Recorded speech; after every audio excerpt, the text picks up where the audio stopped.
So the topic of this video is a little different, a bit more impromptu. I initially came across this topic by complete accident while researching news articles for a completely different video. At the time, I was trying to find extra information on the case of LMX, Little Miss X, the one that was found on Halloween of 1958 around the Grand Canyon. While I only came across a couple of extra articles for her, I came across this true crime cold case from Indiana, Greencastle, Indiana, where it starts off that on October 20th, 1961, the Tucson Daily Citizen posted an article titled, "Infant Bones in 4 Boxes, Suitcase Found in Indiana Basement." In Greencastle, Indiana, 4 boxes and a suitcase were found in the basement of an old one-story home. In the containers were the bones of infants. The coroner, John Whitaker, said that the bones represented possibly 4 or 5 skeletons of babies. He said the exact number would not be known until the fragments were examined by a police laboratory, but he believed at the time that there were 5. Police discovered the cache of remains after the present occupant reported he found a single skeleton stuffed with a handful of rags in a hole near the foundation. An Indiana State Police officer said that the bones of 3 skeletons and the skull of a 4th were taken to the police laboratory at Indianapolis. Sergeant Gene Trowbridge of the lab said from all indications of the skeletons were those of small infants who had been dead for some time. The article stated that by some time he meant years. He is quoted as having said, "We have no idea how long they have been dead." The first body was found on October 19th, 1961 by Jack Llewellyn, who was also spelled as Llewellyn and Llewellyn, one with an L, one with just a Y, according to other article sources. But Jack Llewellyn had been renting the house for only about several months when the discovery is made. He was cleaning up the basement, which he had eventually noticed a bundle of rags that was stuffed into an opening between the flooring. Llewellyn, who had only lived in the house for several months, said he pulled the bundle out and found a skeleton, and then he called police. First, officers found another skeleton in a suitcase when they launched a search that morning. Then they found 4 boxes with bones of 3 more babies. Police immediately announced that they would dig up the whole basement. The Logansport Press posted an article on October 21st, 1961, stating that Jack Llewellyn had found the skeleton when, of course, cleaning up the dirt floor cellar. The bones that were wrapped in soiled rags had been thrust into a small opening between the building foundation and the floor above. Police conducted a further search that Friday and found 4 more skeletons. One was in a metal box, another in a suitcase, and 2 more in piles of trash. Police said 2 other skeletons turned out to be the bones of a dog and a cat. Coroner John Whitaker had said that it appeared that the remains were several years old, but that they were too badly decomposed to determine immediately the cause of death. Police Chief Roy Nugent said that the skeletons looked to him like the remains of full-term infants, and not the result of abortions. The house, unpainted and some of the windows broken, was situated near the Pennsylvania Railroad tracks of the DePaul campus. At the time of the article, the home was owned by a Miss Mary Moore, a spinster in her 90s that was actually in a nursing home near Greencastle. Miss Moore had moved into the house in 1917, and the dwelling was occupied in the early 30s by her brother, Joe Moore, and his family of 3 daughters and 1 son. The house had been recently converted into a 2-family unit, and state police technicians said it would have possibly taken a month to complete the examination of the skeletons. There's an article I had found from the Princeton Daily Clarion, dated October 20th, 1961, that states that the house was located on South College Avenue, which was only 3 blocks from the campus of DePaul. On October 26, 1961, the Star Press posted the article, "Greencastle Baby's Bones May Belong to One Mother." This article states that there were 4 babies, though not proven, it was believed they all had the same mother. Coroner John Whitaker said that the verbal report he received from Indiana Police State Labs were mostly inconclusive, but it did confirm that the babies had been in the cellar of the old house for varying lengths of time. This means they could all belong to one mother, but it does not prove that they were. The pathologist is not going to be able to do much more than say that. Our best hope now is that an anthropological study will provide more data.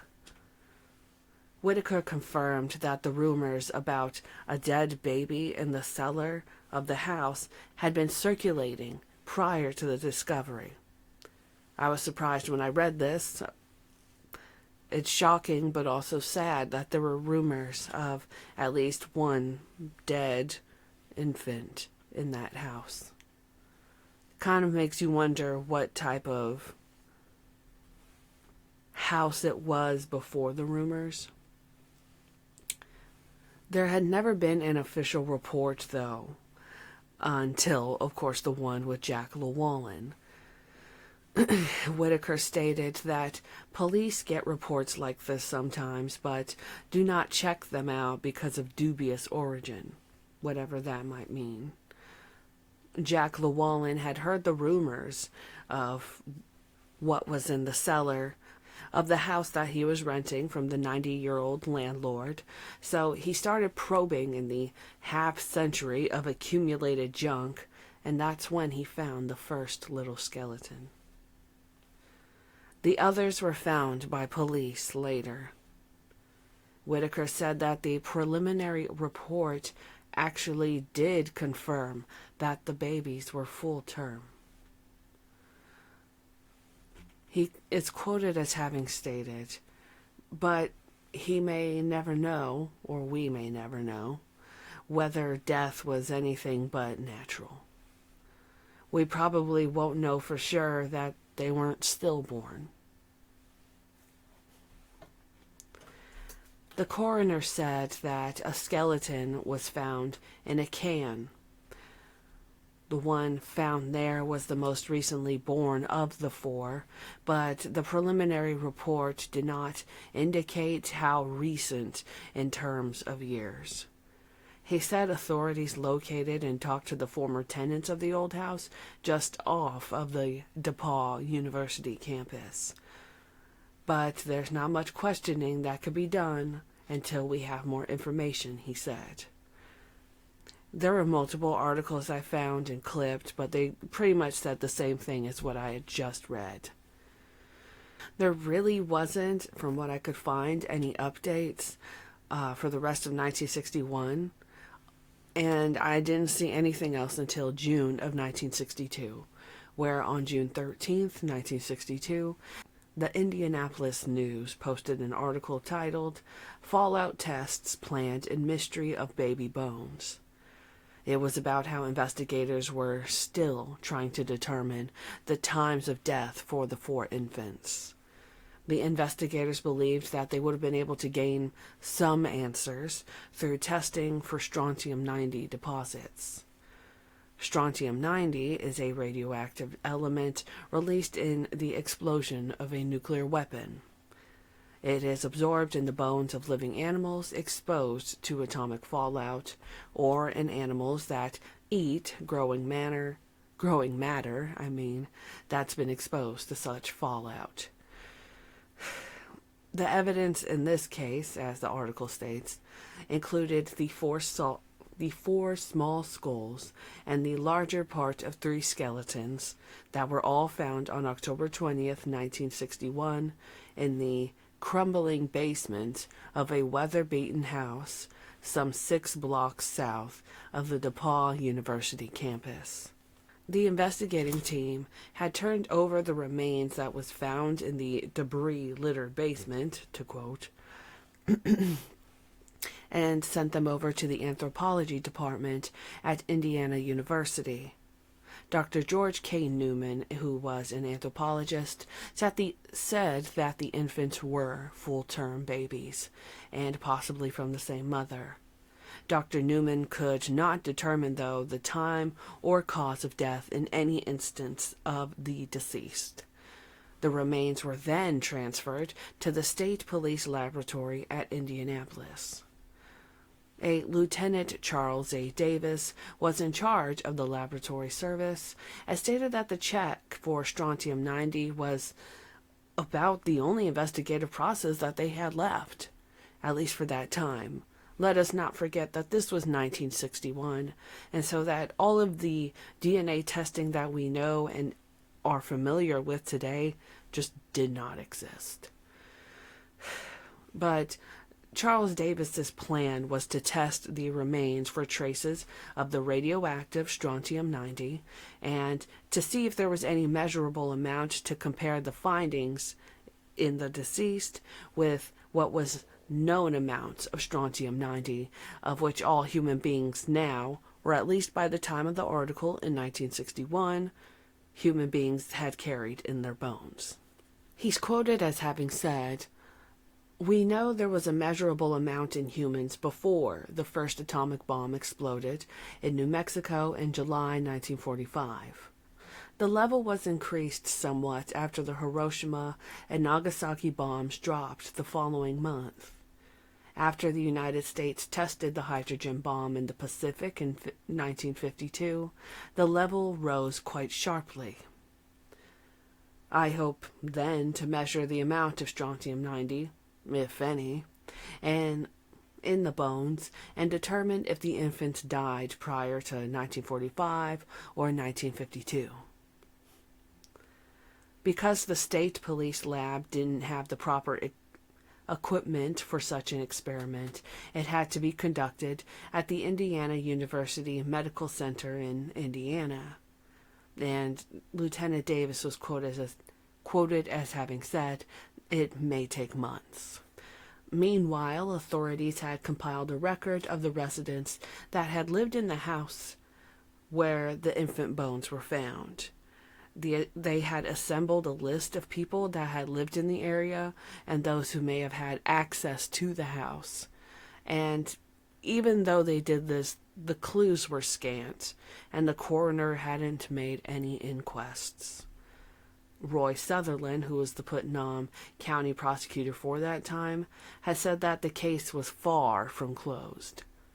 Sutherland hinted that there were some suspects, but authorities had not been able to move until laboratory tests gave them some answers. But beyond this, I couldn't find any more articles about this cold case. Unfortunately, I really couldn't. I actually had no idea this had ever happened.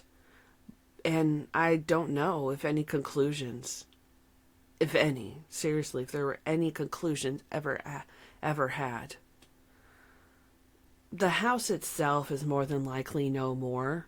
I tried to look it up for some maybe piece that or remnant of it that might be left. But in modern day, to me, it really looks like DePaul University has expanded its campus, and I speculate that the house was on the modern day southern part of that university, at least in 2024.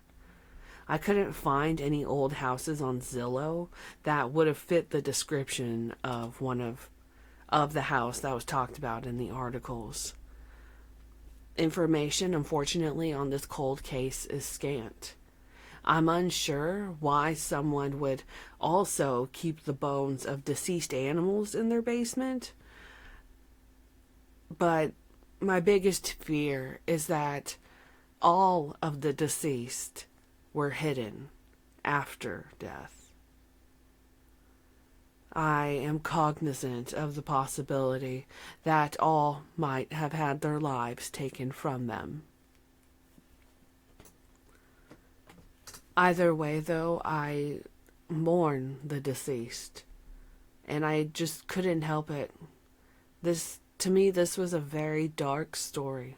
This is very, very dark, and I felt compelled to burn a candle for these children. I mean, what year they died, I don't know. From the way it sounds, because of the fact that there was never any update with the strontium-90, I'm just speculating that they probably didn't find any. And so if they didn't find any strontium at all, then I assume that would mean they might have been born before 1945. Is it possible that they were born in the 30s, for example? If anyone has any more information about the story, or even anything anecdotally about Greencastle or the DePaul University area, please let me know. I'm actually genuinely curious, and would love to read in the comments what you guys might think about this too. Before I go, I do have some questions that I had to write down and, just wanted to at least put at the end of this. Of course, first of all, I'm curious what happened to Jack Llewellyn after this. Did he move out? I'm sure that by now he's probably already passed away, but just curious whatever happened to his life after this scary scenario. Second question I have is that, was there any chance that the babies were from Miss Mary Moore, the landlord? Was it from the landlord's own family, potentially? My third question is, was the house destroyed after this? Did the college buy the house and the land? And of course, and if the college did, when?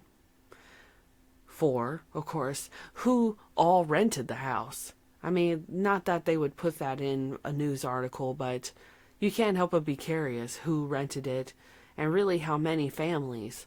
It might not have been that many, or it could have been a ton. Would it have been possible for the babies to have belonged to a college student that went there? And finally, number 5 is, what happened to the babies? I couldn't find any info on the results of the remains, and I don't know what happened to them. I tried to look for any sort of maybe unknown, unmarked, or just simply infant marked graves on Find a Grave in the Greencastle area, and I couldn't find any. And of course, like I said before, I couldn't find any results about the strontium-90 either. I'm inclined to believe, like I said before, they didn't find any strontium, and in my mind, that would mean the babies might have dated all the way back to the 1930s. And of course, this is my speculation, but if they date back to the 30s, wouldn't that potentially mean it would be from the landlord's family? There's a lot more I could say about this, but because of, honestly, the sake of YouTube, I don't think I actually can. I think this is very dark, and you might already think you probably already know what I'm thinking of or getting at. Finally, I just don't know how you would solve a case like this in modern day. I'm not sure how we could solve this case in particular in modern day. Without the actual remains, we won't be able to do any sort of DNA testing, let alone we don't even know where any of the remains went. I'm way, way far away from Indiana, but I would imagine maybe somebody could, I don't know, call the university, call the police department. I'm not sure, but at this point, this case, these news articles are from about 60 years ago, so it's kind of hard, you know. So to be able to find or trace the remains, let alone know, let alone be able to talk to anybody that was around when this cold case happened, I think would be very, very impossible to find. The most I could truly say is that my heart goes out to these people. My heart goes out to these babies.